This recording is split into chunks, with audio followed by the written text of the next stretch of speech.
Today is power steering fluid flush. Toyota Tacoma, 3rd gen. Let me show you how it works. So you got to take off this hose, which is the supply hose from the reservoir. Be careful when you're taking it off right here. So what you want to use is something to drain fluid out of this reservoir down low enough to where you can pull that hose off, and then you want to cap it. Can you see that? There's a cap on there. It's just a vinyl cap. If you don't have one, Home Depot, Lowe's, Ace Hardware, whatever. And then you have a little, I think it's a 3/8 splice that you can buy at a hardware store. And it splices from the supply hose for the, it's actually the return, I believe is what it is.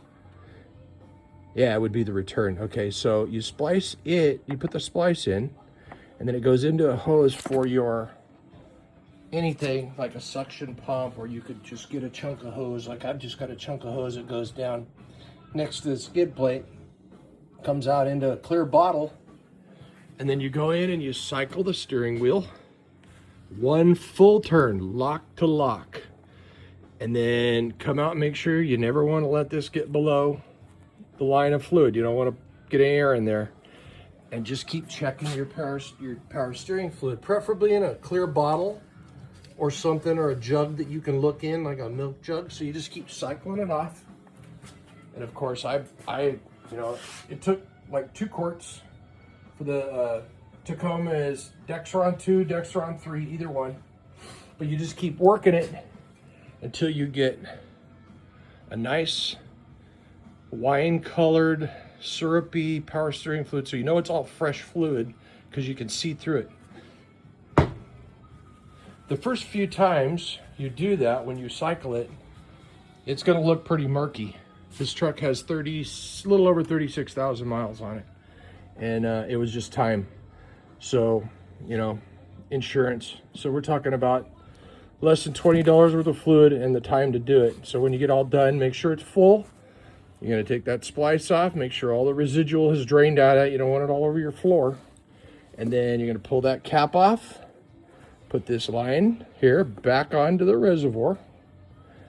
And then there's a clamp that I took off prior to that you slide back up and over this. Simple, I don't know, I'm guessing maybe 20, 30-minute job at max, listening to some music, hanging out.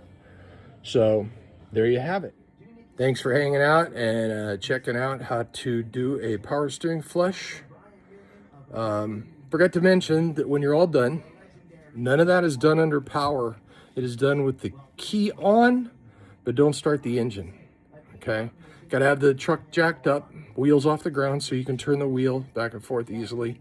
And then when you get all done, get your reservoir full, put your cap on, then start the truck, run it lock to lock, probably half a dozen times either side to make sure that purges any air bubbles that perhaps got in there or not, but it's just a safe measure to do so. So thanks for tagging along.